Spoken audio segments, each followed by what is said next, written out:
أعوذ بالله من الشيطان الرجيم بسم الله الرحمن الرحيم الحمد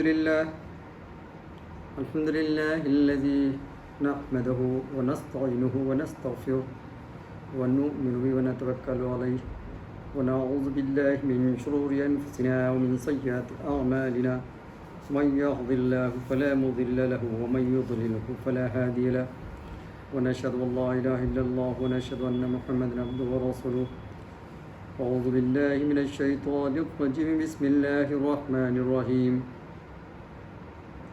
وأقيموا الصلاة وآتوا الزكاة واركعوا مع الراكعين صدق الله العظيم. اور قائم کرو نماز اور زکوٰۃ دو اور رکوع کرو رکوع کرنے والوں کے ساتھ. یہ اس آیت کریمہ کا ترجمہ ہوا. گزشتہ آیات جو تلاوت کی گئی تھی وَلَا تَلْبِسُوا الْحَقَّ بِالْبَاطِلِ وَتَكْتُمُوا الْحَقَّ وَأَنْتُمْ تَعْلَمُونَ، یہ قوم بنی اسرائیل کے جو علماء کرام، اس دور کے جو فقہا اور علماء تھے، جن کی کتابوں میں آپ صلی اللہ تعالیٰ علیہ وسلم کے بارے میں، آپ کی آمد کے بارے میں، آپ کی نشانیوں کے بارے میں علماء بنی اسرائیل کو معلوم تھا، ان کی کتابوں میں تھا، وہ حق کو جانتے تھے. تو وہ حق کو جاننے کے باوجود اس کو چھپاتے تھے اور وہ عام لوگوں تک، کیونکہ وہ علماء اکرام علماء بنی اسرائیل تھے، جب تک وہ باتیں نہ بتائیں گے تو عام لوگ تو سمجھیں گے نہیں. تو یہ جو کتاب کے اندر کی آپ کے تصدیق کی باتیں جو تھی، یہ علماء قوم بنی اسرائیل کو معلوم تھی، لیکن وہ قوم سے چھپاتے تھے. اور جو جانکار قوم کے اچھے سمجھدار لوگ تھے ان کو بتاتے تھے، لیکن کیسے؟ ولا ملبوس کر کے، ملاوٹ کر کے. جو اصل آیت تھی، جو اصل باتیں تھیں، آپ صلی اللہ تعالیٰ علیہ وسلم کے بارے میں نشاندہی کی گئی تھی کتابوں کے اندر، تو وہ علماء بنی اسرائیل اس کو یاد رکھتے تھے، لیکن جب قوم کے سامنے پیش کرتے تھے تو کچھ بڑھا چڑھا کر یا کچھ گھٹا کر پیش کرتے تھے. تو یعنی آپ کی جو نشانیاں تھیں وہ نشانیاں کو چھپا کر پیش کرتے تھے، تاکہ جو ہے آپ صلی اللہ تعالیٰ علیہ وسلم کی شہرت نہ ہو جائے، ان کی عظمت نہ بڑھ جائے اور ان کا وقار ختم نہ ہو جائے قوم بنی اسرائیل کا، ان علماء قوم بنی اسرائیل کا. تو وہ لحاظ سے کچھ باتوں کو چھپا کر کے جانکار لوگوں کو بتایا کرتے تھے. اور جو جہلا اس دور کے تھے ان کو تو بتانے کی ضرورت نہیں، ان کو تو صاف صاف بتایا دیا کرتے تھے کہ ایسی کوئی آیت ہی نہیں آئی جو کہ آپ صلی اللہ علیہ وسلم کی نشاندہی ہو، یا حضرت محمد صلی اللہ علیہ وسلم پیدا ہوئے ہو، یا وہ صفات جو حضرت محمد صلی اللہ تعالیٰ علیہ وسلم کے اندر ہوں آپ کے تولد کے بعد. تو وہ ولادت باسعادت کے بعد وہ خوبیاں، وہ باتیں اس شخص میں موجود نہیں جو اپنے آپ کو حضرت محمد صلی اللہ علیہ وسلم بول کر کے ظاہر کر رہے ہیں. یہ علماء قوم بنی اسرائیل چھپایا کرتے تھے اور ظاہر نہیں ہونے دیتے تھے. وہیں پر اللہ رب العزت نے اس آیات کریمہ کو نازل فرما دیا کہ ایسی باتوں کو جو آپ صلی اللہ تعالیٰ علیہ وسلم کی نشاندہیاں اور خوبیوں کو چھپا کر پیش کرو گے یا ملاوٹ کر کے پیش کرو گے، کہ ایسا نہ کرو. وَلَا تَلْبِسُوا الْحَقَّ بِالْبَاطِلِ، حق کو باطل میں ملا کر کے نہ پیش کرو. وَتَكْتُمُوا الْحَقَّ، جبکہ تم اس حق کو، اس صداقت کو بہتر جانتے ہو، جان بوجھ کر چھپاتے ہو، اور چھپا کر کے اگر ظاہر بھی کرنا ہوتا ہو تو ملاوٹ کر کے پیش کرتے ہو.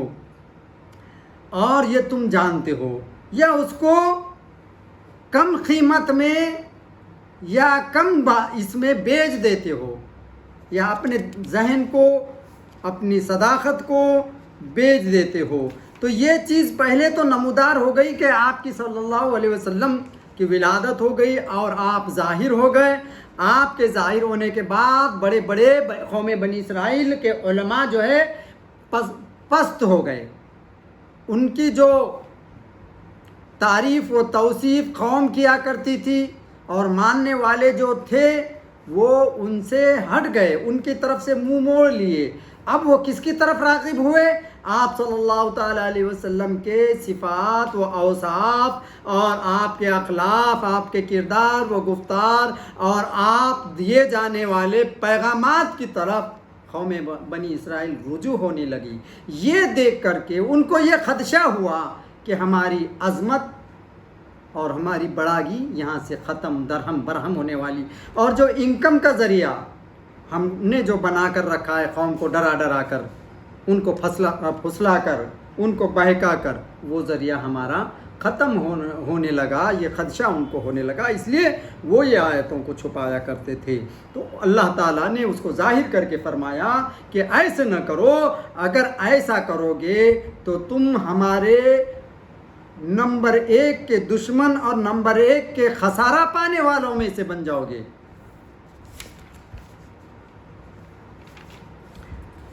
پھر اس کے بعد جو آیت کریمہ نازل ہوئی اس میں جو ارشاد ہے تو یہ تو ہے, اگر تم صحیح معنی میں آپ صلی اللہ علیہ وسلم کو ماننے والے بن جاؤ تو پورے طریقے سے اتر جاؤ, پورے طریقے سے ان کے حامی ہو جاؤ اور نیکوکاروں کی طرف متوجہ ہو جاؤ. تو اس کے لیے تم کو کیا کرنا پڑے گا؟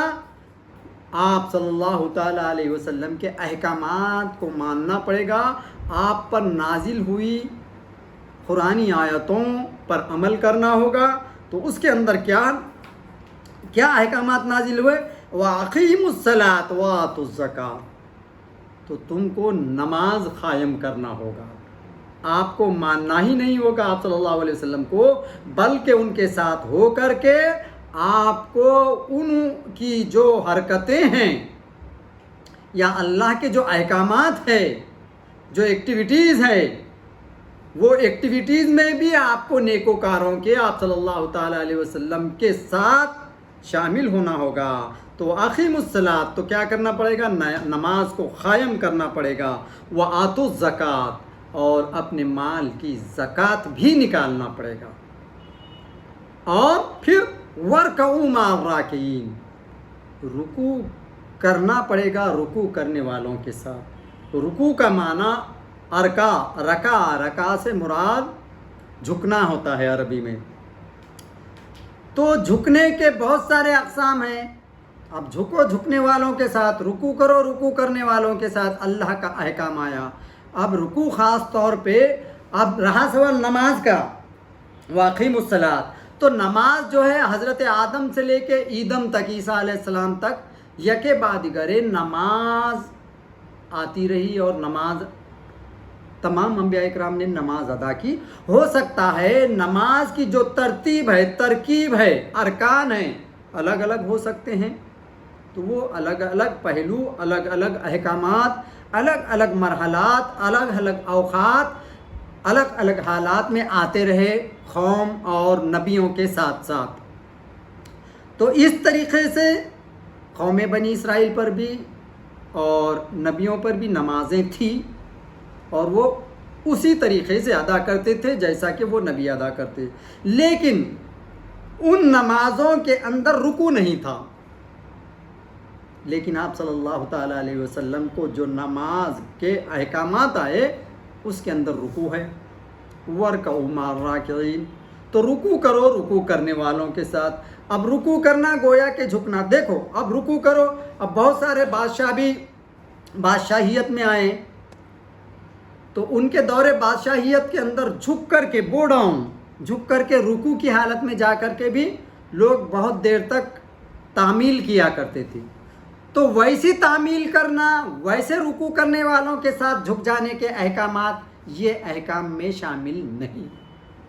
وَارْكَعُوا مَعَ الرَّاكِعِينَ سے مراد یہ نہیں کہ سب جھک رہے, بھائی بادشاہ آ رہا سب جھک رہے, اپن بھی جو ہے رکوع کے حرکت کی طریقے سے آپ بھی جھک جاؤ اور ان کے ساتھ ہو لو. اس سے مراد یہ نہیں. یعنی ہر جھکنے والے کے ساتھ, ہر رکوع کرنے والوں کے ساتھ رکوع نہیں ہوگا, بلکہ ایسے لوگ جو کہ احکام الہیہ کو ماننے والے ہو, احکام شریعت طریقت احکام رسول کو ماننے والے ہو، احکام نبی کو ماننے والے ہو، رسالت کو ماننے والے ہو، ایسے رکوع کرنے والوں کے ساتھ کو آپ کو رکوع کرنا ہے۔ وَارْكَعُوا مَعَ الرَّاكِعِينَ سے مراد یہ ہے۔ اور دوسرا رکوع کا معنی یہ لیا گیا کہ نماز کی حالت کے اندر نماز کے اندر جو رکوع کیا جاتا ہے، اس سے مراد وہ رکوع ہے۔ یعنی نماز پڑھو، رکوع وہ کرنے والوں کے ساتھ نماز پڑھو۔ تو پہلے جو طریقے تھے سیدھا سجدے ہو جاؤ، سجدے میں چلے جاتے، گریہ وزاری کرتے، تو سجدے تھے بہت سے مشرکین جو ہے ڈائریکٹ سجدے میں چلے جاتے، ان کے پاس کوئی رکوع نہیں ہے، لیکن نماز کے اندر رکوع ہے۔ تو رکوع کی حالتیں اور ان کے طور و طریق الگ الگ ہو سکتے ہیں، لیکن نماز کے اندر کا رکوع یہاں پر مراد ہے۔ اور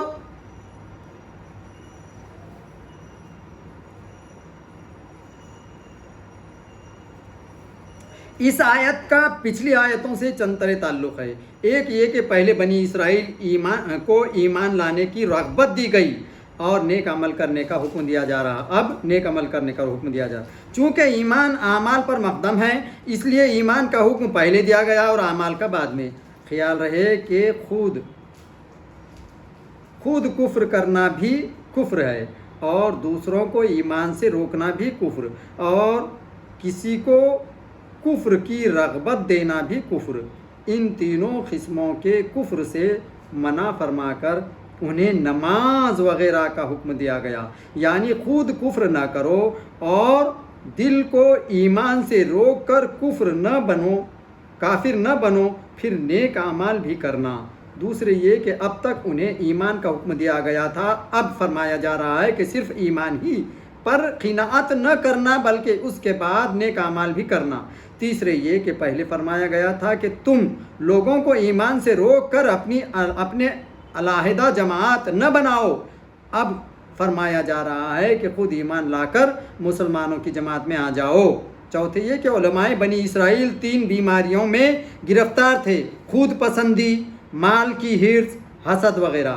ان کے لیے 3 علاج فرمائے گئے: نماز، زکوٰۃ، جماعت۔ نماز میں شرکت کی وجہ سے نمازی سے خود پسندی دور ہوگی، زکوٰۃ سے مال کی محبت میں کمی آ جائے گی، شرکت جماعت سے حسد دور ہو جائے گا۔ گویا ایمان لا کر وہ شفاخانہ مصطفیٰ صلی اللہ علیہ وسلم میں داخل ہوں گے اور یہ 3 نسخے استعمال کر کے بیماریوں سے آرام پائیں گے۔ اقیموا الصلاۃ، چونکہ ایمان کے بعد نماز پڑھنے اور نماز قائم کرنے کا فرق ہم سورہ بقرہ کے شروع میں بیان کر چکے ہیں۔ نماز صحیح پڑھنا، ہمیشہ پڑھنا، صحیح وقت پر پڑھنا، نماز کی فکر رکھنا، اور سفر و حضر و تندرستی میں بیماری ہر حال میں نماز پڑھنا، نماز قائم کرنا ہے۔ نماز قائم کرنے سے مراد صرف پڑھ لینا، کبھی پڑھنا کبھی چھوڑنا ایسا نہیں ہے، بلکہ قائم کرنے سے مراد اس میں کبھی ترک نہ ہو، ہمیشہ رہے، قائم دائم رہے، اس میں سستی کاہلی نہ ہو، کبھی چھوڑے کبھی پڑھے ایسا نہ ہو، اس سے مراد قائم کرنا ہے۔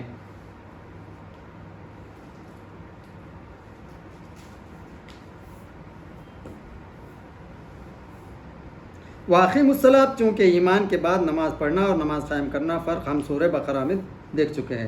نماز صحیح پڑھنا، ہمیشہ پڑھنا، صحیح وقت پر پڑھنا، نماز کی فکر اور سفر حضر تندرستی بیماری ہر حال میں نماز پڑھنا، نماز قائم کرنا ہے، یعنی ہر حال میں پڑھنا، اسی کا نام نماز قائم کرنا ہے۔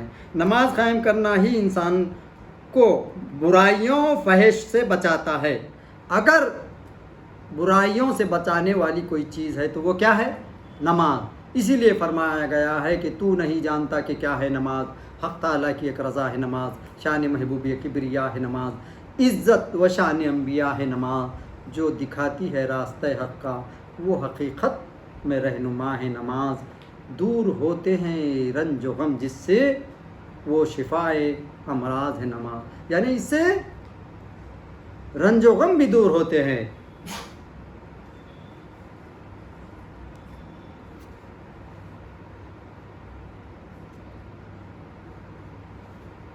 نماز قائم کرنے والا مرنے کے بعد قبر میں بھی نماز پڑھتا ہے، یاد رکھو، یہ حقیقت ہے۔ کبھی کبھی ایسا ہوتا ہے کہ آپ فجر میں نہیں اٹھتے، ہے نا، ہوتا نا ایسا، فجر میں نہیں اٹھتے، ہڑبڑا کے نیند ہوشیار ہو جاتی، اور نیند ہوشیار ہونے کے بعد فوراً آپ کو یہ خیال آ جاتا کہ ارے کہیں میرے سے نماز تو قضا نہیں ہوئی۔ تو وہ آپ کو، اگر آپ ہمیشہ سے قائم طور پر نماز پڑھنے والے ہیں تو آپ کو یہ بلکہ آپ نماز پڑھ کے سوئے ہوئے ہوتے ہیں، لیکن یہ خدشہ آپ کو ہو جاتا ہے کہیں میری نماز تو نہیں چھوٹ گئی، یہ ڈر کے مارے آپ ہڑبڑا کر اٹھ جاتے ہیں۔ اسی طریقے سے جب انسان فوت ہو جائے گا اور قبر کے اندر پہنچ جائے گا، قبر کے اندر پہنچنے کے بعد اس کی یہ حیت قضائی ہوگی کہ جیسے ہی اس کے جسم کے اندر روح داخل ہوگی، آنکھیں کھلے گی، آنکھیں کھلتے ہی وہ فوراً راغب کس طرف ہوگا؟ ارے میرے نماز کا تو ٹائم نہیں ہوا۔ یہ حالت، یہ حیت قضائی اس میں کب آئے گی؟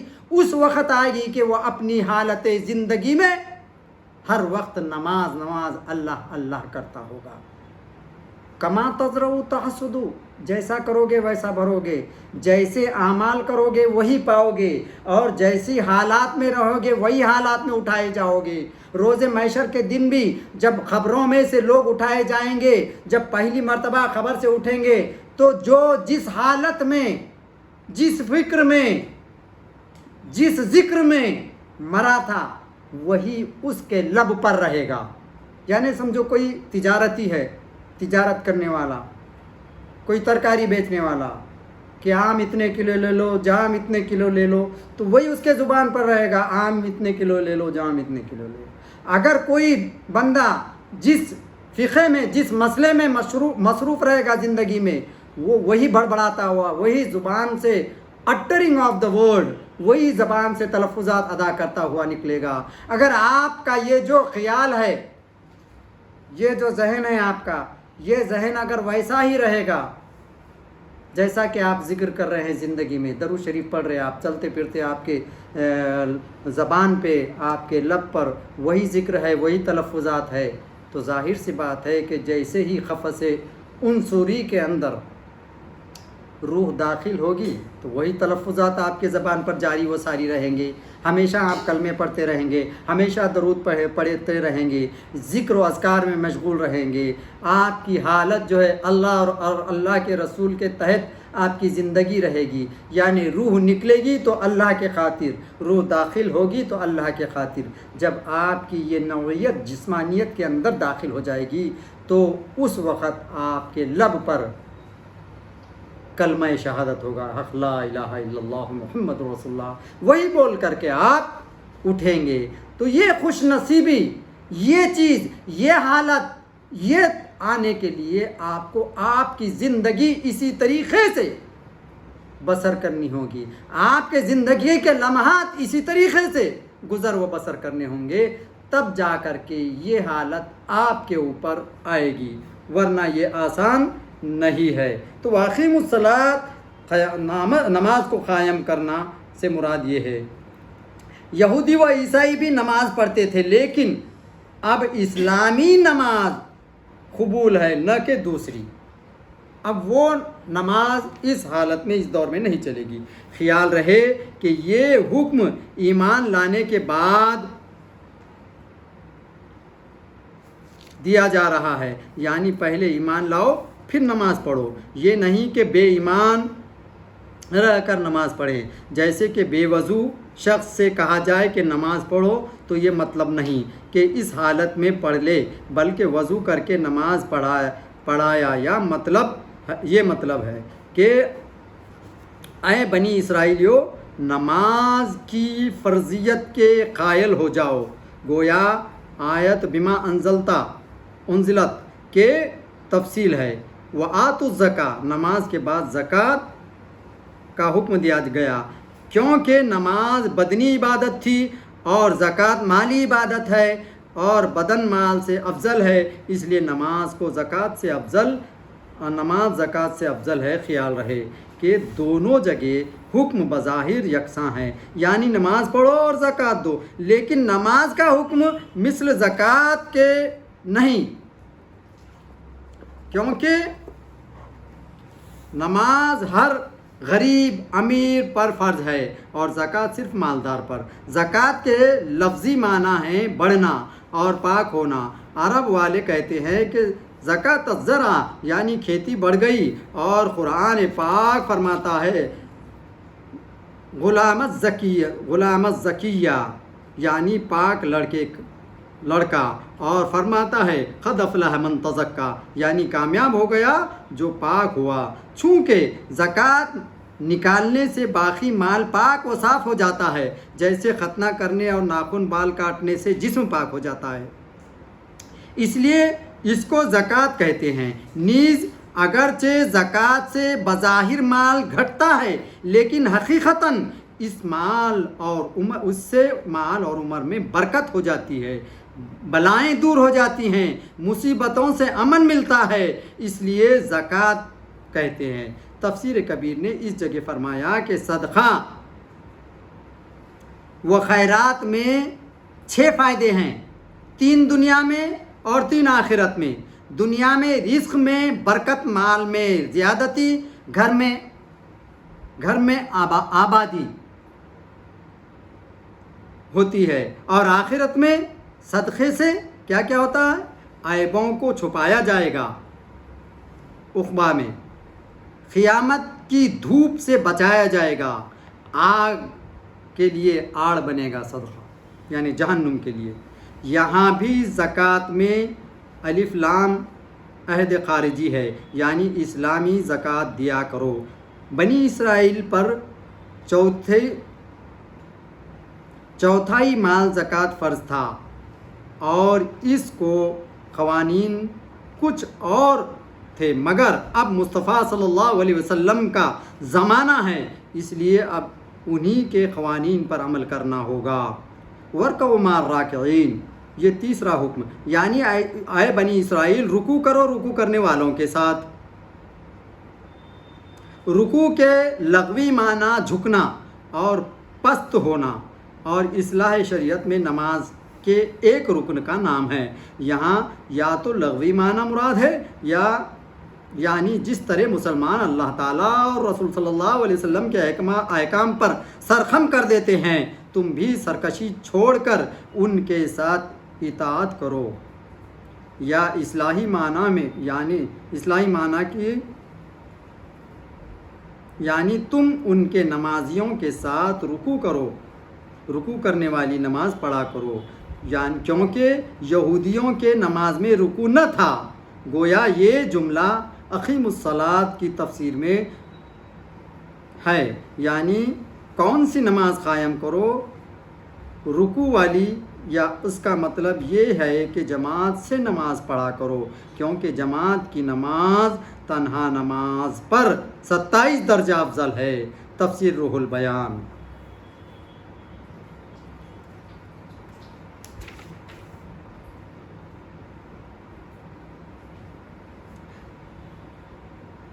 جتنا اعلیٰ نمائندگی ہوگی، خیال رہے کہ یہ تیسرے حکم پر ہے، 2 حکموں سے زیادہ خاص ہے، اس لیے ہر نماز جماعت سے نہیں پڑھی جاتی۔ جمعہ اور عیدین کے لیے جماعت فرض ہے، اور 5 گانا فرض نمازوں کے لیے واجب۔ نماز کسوف، سورج گرہن کی نماز، نماز استسقاء، نماز تراویح کے لیے جماعت سنت، باقی نفلوں کے لیے اہتمام سے جماعت کرنا منع ہے۔ پھر ہر شخص کے لیے جماعت ضروری نہیں ہے۔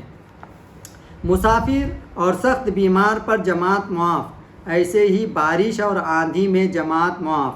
عورتوں اور بچوں پر، بعض اندھوں اور لنگڑوں پر وغیرہ پر جماعت معاف، اس لیے جماعت کا حکم ان نمازوں زکوٰۃ کے حکم کے بعد ہوا۔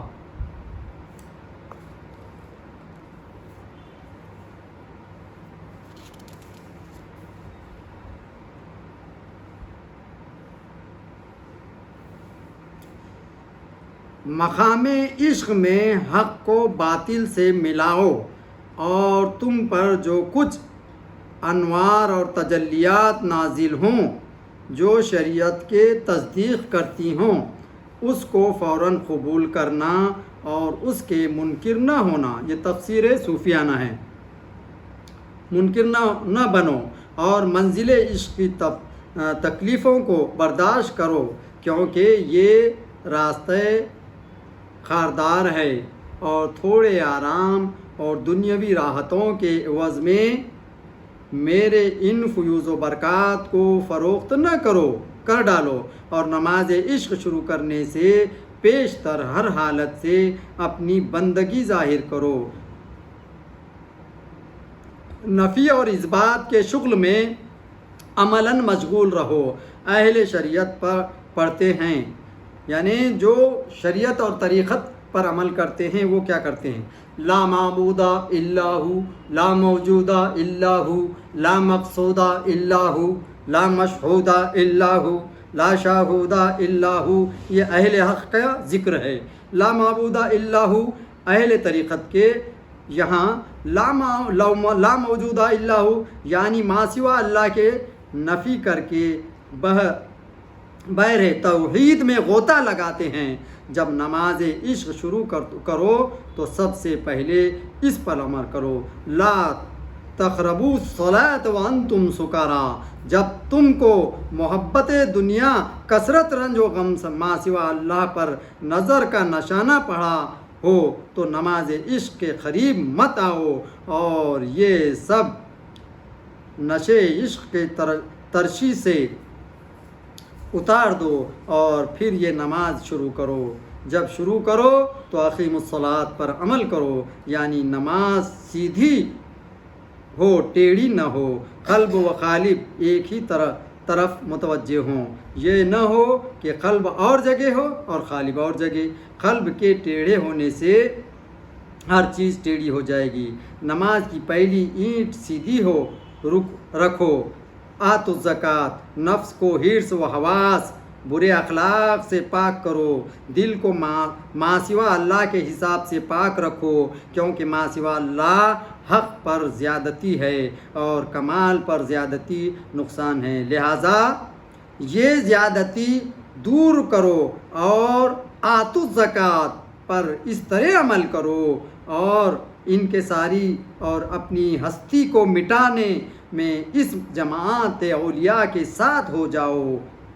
موجودہ حقیقی طلب میں اپنے وجود کو فنا کر دیا، اس راستے میں اکیلے مت جاؤ ورنہ مارے جاؤ گے۔ یعنی اس کو استاد کی ضرورت ہے۔ آپ بغیر استاد کے، بغیر پیر و طریقت کے، بغیر شریعت کے آپ اس کے اندر غوطہ نہیں لگا سکتے۔ امام غزالی رحمۃ اللہ تعالیٰ علیہ کے چھوٹے بھائی حامد غزالی رحمۃ اللہ تعالیٰ علیہ، امام غزالی رحمۃ اللہ تعالیٰ علیہ کے چھوٹے بھائی امام حامد غزالی رحمۃ اللہ تعالیٰ علیہ بڑے ولی کامل تھے۔ یہ امام محمد رحمۃ اللہ تعالیٰ علیہ کے پیچھے نماز پڑھتے تھے۔ دیکھو یہ بہت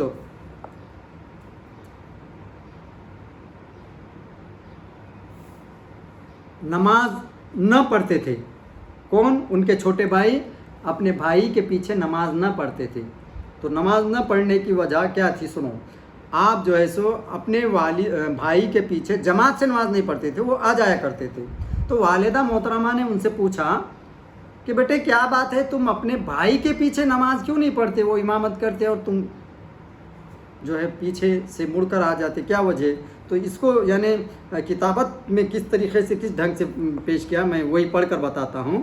انہوں نے والدہ سے شکایت کی کہ حامد بھائی مجھ میں کیا خرابی دیکھتے ہیں؟ تو امامت جو بھائی کرتے تھے حامد بھائی، تو اپنا بھائی پیچھے نماز نہیں پڑھتا تھا، وہ چلا جاتا تھا۔ تو بھائی نے اپنے ماں سے شکایت کیا کہ دیکھو میرا جو چھوٹا بھائی ہے میرے پیچھے نماز نہیں پڑھتا، وہ چلے جاتے، کیا ماجرا، کیوں نہیں پڑھتے؟ امام حامد نے عرض کیا کہ ان کے خالق، دیکھو اس لیے بولتے کہ نماز، ہم جب نماز پڑھتے ہیں تو نماز کے لیے تو کھڑے تو ہو جاتے، لیکن ہمارا ذہن کبھی ترکاری میں، کبھی ادھر، کبھی حساب میں، کبھی کتاب میں، کبھی لڑائی جھگڑے میں، کبھی کسی اس میں دماغ ایک طرف دل ایک طرف رہتا. تو اسی کی مثال یہاں پر ہے.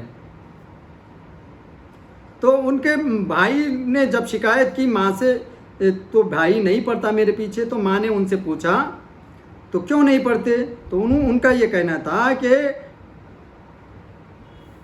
جب نماز امام حامد جب نماز پڑھتے ہیں تو غالب نماز میں رہتا ہے اور غالب تو نماز میں رہتا ہے لیکن ان کا جو قلب جو ہے وہ کتابوں میں، کیونکہ وہ محدث تھے، وہ کتابیں لکھا کرتے تھے اور جو ہے بڑے بڑے مسئلے مسائل پیش کرنے والے تھے. تو وہ مسئلے مسائل بھی نمازوں میں سوچا، ظاہر سی بات ہے خیال آتا ہوگا مسئلے مسائل کا. تو دیکھو یہ کیسی یعنی ان کے اندر ایمان کا تقاضا دیکھو. نماز کی حالت میں جو امام امامت کر رہا ہے تو اس کی حالت کو، اس کی کیفیت کو یہ جان لیتے تھے کہ وہ امام جو امامت کر رہا ہے اس کا دماغ ایک طرف ہے اور نماز میں جو ہے مسئلے مسائل سوچ رہا ہے. کتنی پاک نماز تھی. یعنی پیچھے پڑھنے والا بھی کیسا تھا اور پڑھانے والا بھی کیسا تھا. تو یہ حالات کو وہ سمجھتے تھے کہ یہ نماز میں جو ہے مسئلے مسائل دیکھ رہے ہیں. تو قرات کے وقت فقہی الجھنوں میں الجھے رہتے ہیں.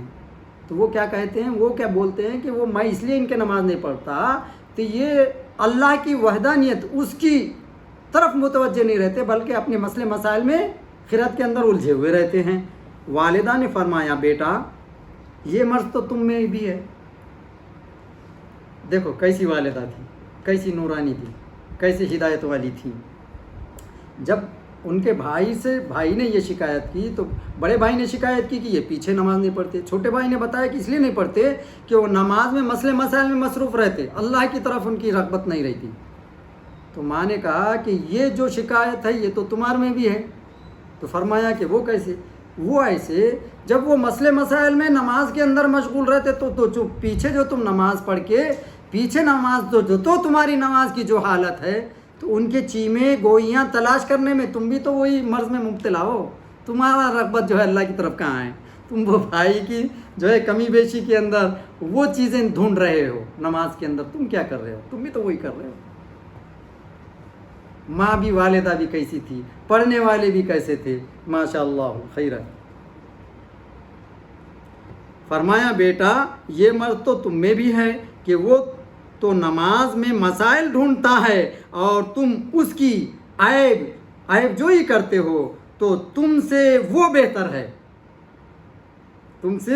بہتر ہے کہ ان کے قلب کتابوں میں رہتا ہے اور تمہارا قلب عیوب جوئی میں. نماز کامل وہ تھی کہ تم کو ماں سوا اللہ کی خبر ہی نہ ہو. وہ نماز ایسی اللہ تعالی ہم سبوں کو ایسی نماز پڑھنے کی توفیق عطا فرمائے. اقیم الصلاۃ کے معنی میں نماز قائم کرو. اگر پہلے معنی ہوں تو مقصد یہ ہے کہ جیسے دریا کے ایریے میں پل یا عمارت بہت مضبوط بنائی جاتی ہے تاکہ پانی کے ریلے میں بہہ نہ جائے.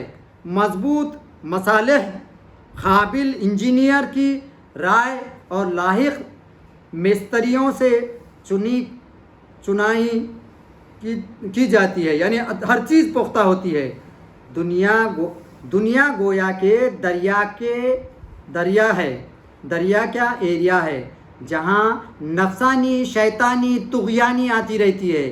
خطرہ ہے کہ عبادت بلکہ ایمانیت کو بہا لے جائے گی. لہٰذا اسے قائم و مضبوط رکھو کہ مرتے وقت تک کوئی ایسی حرکت نہ ہو کہ جس سے اعمال اکارت ہو جائیں.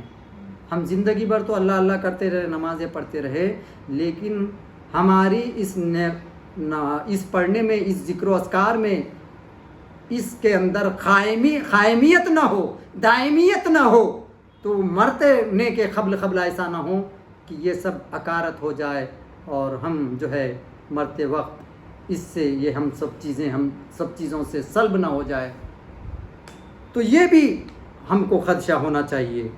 تو اس لیے پختگی ہونا چاہیے. تبھی ہوگا جب کہ نماز کے ارکان اعلیٰ ہوں اور شیخ کامل کی نگاہ سے تیار ہوں۔ اگر دوسرے معنی ہوں تو منشا یہ ہے کہ نماز کی بنیاد دل پر رکھو، اس کی چنائی زبان اور دیگر ظاہری اعضاء پر کرو کہ سر کعبہ کی طرف ہو اور دل مدینہ کی طرف ہو، گنبد خضرا کی طرف جھک جائے۔ زبان سے قرآن پڑھو، دل سے قرآن لانے والے محبوب صلی اللہ علیہ وسلم کے گن گاؤ تاکہ نماز بنیاد بنی رہے اور قائم دائم رہے۔ زکوٰۃ صرف مال کی نہ دو بلکہ مال، حال، اعمال سب میں سے زکوٰۃ نکالو، نیز رب کی بارگاہ میں اکیلے نمازی بن کر نہ جاؤ، نمازیوں کے ساتھ جاؤ تاکہ راستہ خطرات سے محفوظ رہے، رب کی بارگاہ میں مقبول ہوں۔ گلدستہ کی گھاس پھول کے ساتھ رکھ کر بادشاہ کی میز پر پہنچ جاتی ہے۔ خیال رہے کہ محبت کی ہی ہماری ہی وہ معیت زمان و مکان کی معیت سے بے نیاز رہے۔ ابو جہل حضور صلی اللہ علیہ وسلم کے ساتھ نہ ہوا، حضور غوث پاک حضور کے ساتھ ہو گئے ہیں۔ اب پڑھو وَارْكَعُوا مَعَ الرَّاكِعِينَ، اچھوں کے ساتھ رکوع کرو، سجود کرو۔ پتہ یہ چلا ہر رکوع کرنے والے کے ساتھ نہیں بلکہ نیکوکار لوگوں کی تلاش کرو اور ایسے رکوع کرنے والوں کے ساتھ وَارْكَعُوا مَعَ الرَّاكِعِينَ، رکوع کرو رکوع کرنے والوں کے ساتھ۔ اللہ رب العزت ہم سبوں کو صوم و صلاۃ کا پابند بنائیں، زکوٰۃ کو زکوٰۃ کے طریقے سے دینے کی توفیق عطا فرمائے، ہمارے مال، جان، عزت، آبرو کی حفاظت فرمائے اور ہمارے نمازوں کو قائم کرنے کے، دائم کرنے کی ہمارے جسموں میں ہمت و طاقت و قوت عطا فرمائے اور ہم کو خشوع اور خضوع کے ساتھ نمازوں اور عبادتوں کو تکمیل کرنے کی توفیق رفیق عطا فرمائے۔ وآخر الدعوانا الحمدللہ رب العالمین۔